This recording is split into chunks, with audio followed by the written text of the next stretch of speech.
चलेंगे सुमेरपुर, जहां पर मुख्यमंत्री भजनलाल शर्मा कार्यक्रम में मौजूद हैं। पीएम किसान सम्मान निधि की किस्त जारी की जा रही है और इस कार्यक्रम को देख रहे हैं पूरे देश भर में लोग।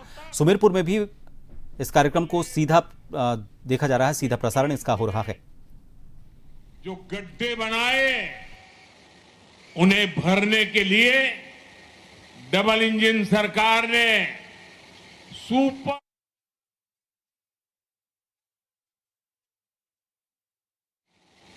बिजली की रफ्तार से फैसले हो रहे हैं। रुकी हुई योजनाओं पर काम आगे बढ़ने लगा है। इसी कड़ी में आज यहां सैकड़ों करोड़ रुपए की विकास परियोजनाओं का उद्घाटन और शिलान्यास हुआ है। रेल, रोड, कृषि, मछली पालन, इससे जुड़ी ये परियोजनाएं बंगाल के विकास को नई गति देगी। इन परियोजनाओं से यहां की ग्रामीण अर्थव्यवस्था को मजबूती मिलेगी। मैं बंगाल के लोगों को इन विकास परियोजनाओं की बधाई देता हूं। आज पीएम किसान सम्मान निधि की 23वीं किस्त भी जारी की गई है। देश भर के 9 करोड़ से अधिक किसानों के बैंक खातों में लगभग 19,000 करोड़ रुपए सीधे भेजे गए हैं। मैं देश के सभी लाभार्थी, मेरे किसान परिवारों को बहुत बहुत शुभकामनाएं देता हूं। साथियों, गुलामी के दौर में हमारे बंगाल ने क्या कुछ नहीं सहा, कितने बलिदान दिए, कितने त्याग किए। 1946 में कोलकाता में हुई हिंसा, नोआखली के दंगे, कितने निर्दोष बंगाली मानुष, बंगाल के लोग उसकी भेंट चढ़ गए। भाइयों बहनों, बंगाल ने रक्तपात सहा, बंगाल ने अपनों को खोया, अपनी मातृभूमि के टुकड़े होते देखे, लेकिन बंगाल ने अपनी अस्मिता और पहचान को नष्ट नहीं होने दिया। इसी का परिणाम था जब पूरे बंगाल को भारत से अलग करने की साजिश हो रही थी, तब अलग पश्चिम बंगाल बनाकर उन मंसूबों को कामयाब नहीं होने दिया गया। हजारों वर्ष पुरानी सभ्यता और संस्कृति, यहां की मूल आस्था और परंपरा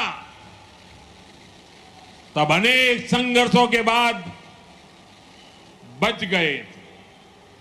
और आज भी वो मूल्य, इस धरती के संस्कार आज पश्चिम बंगाल के रूप में न केवल सुरक्षित है बल्कि जीवंत भी है। इसलिए पश्चिम बंग दिवस के रूप में हम केवल एक तारीख को याद नहीं कर रहे हैं, हम पूरे इतिहास को याद कर रहे हैं।